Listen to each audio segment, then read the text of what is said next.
Hi, I'm Ira and I am the director for the Bivocational Pastors Ministry for Texas Baptist.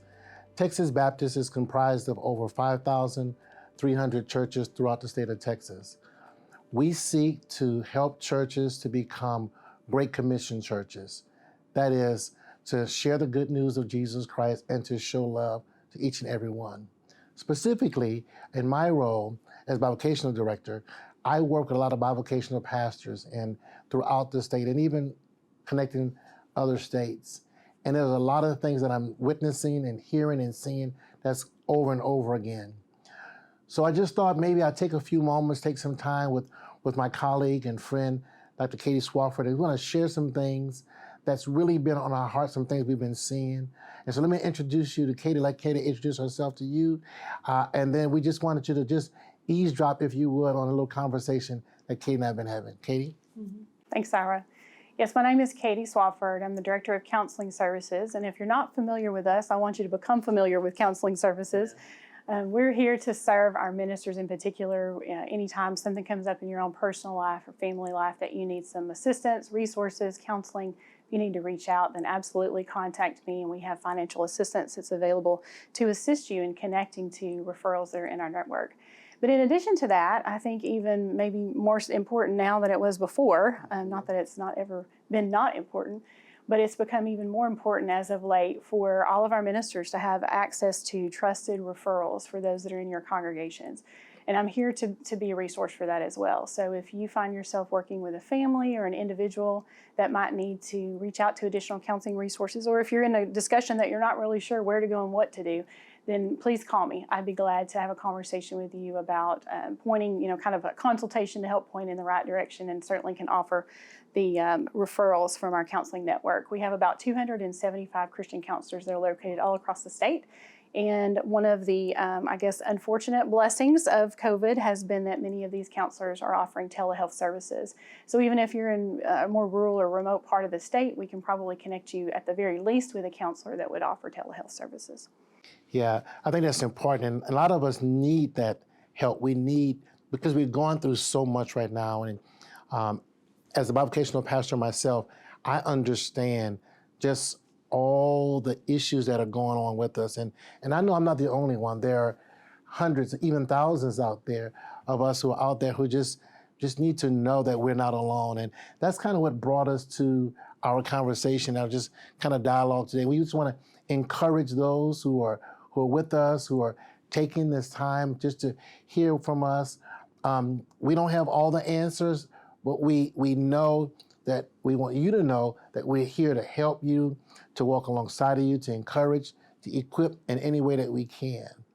You know, Katie, one of the things that that brought me to this point was, and you and I were talking, is something that we call, that I know I've been calling decision fatigue.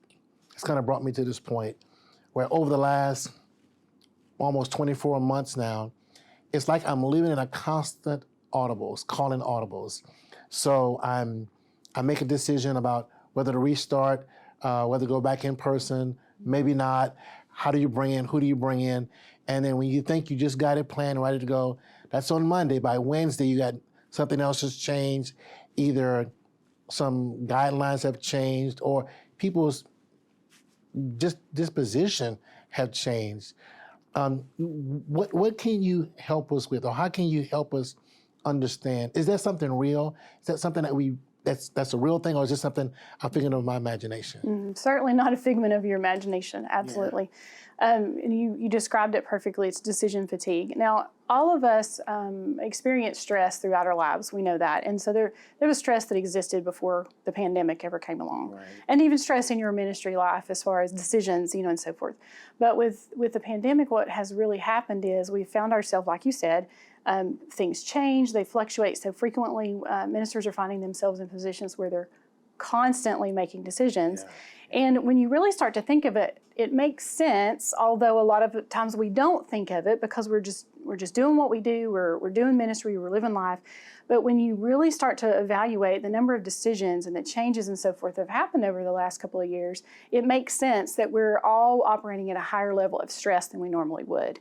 And so what I go to and think of is, where our stress is, some stress is good. Some stress is actually good for you to have because, for an example, if you're going to cross the street and there's a car coming and you have a little bit of stress that you might have an incident, then you want to quickly get across the street. And so that stress, that's a good stress because it actually helps you to be motivated and make a decision.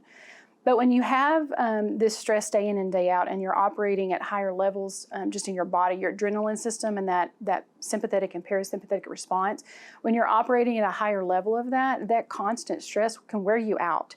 Yeah. And so that is exactly what you're describing with decision fatigue. You might not think of it as much about how it affects your physical body. You might be thinking more of just mentally exhausted and emotionally exhausted. But really what's happening is all of those emotions, all that stress is creating chemicals and things inside your body that literally cause you to just be worn out and exhausted. So we are seeing a lot of fatigue, exhaustion within our ministers. And one of the things that I have also heard is, and seen, is an increase in anxiety and depression. Wow. I think, again, those are things that have been around before pandemic, but not specific to ministers, but just as a whole, and this is something for ministers to keep in mind with their congregation. I've heard some statistics that report between 300 and 400% increase in people that are going to their physicians their primary care physicians for some type of assistance with anxiety. Wow. So we know that in the general population, so that's something to keep in mind, is the parishioners that you have, the people that you're loving on and ministering to are struggling.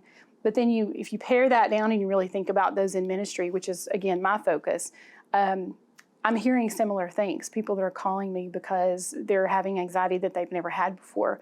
And interestingly enough, sometimes we don't even know to call it that.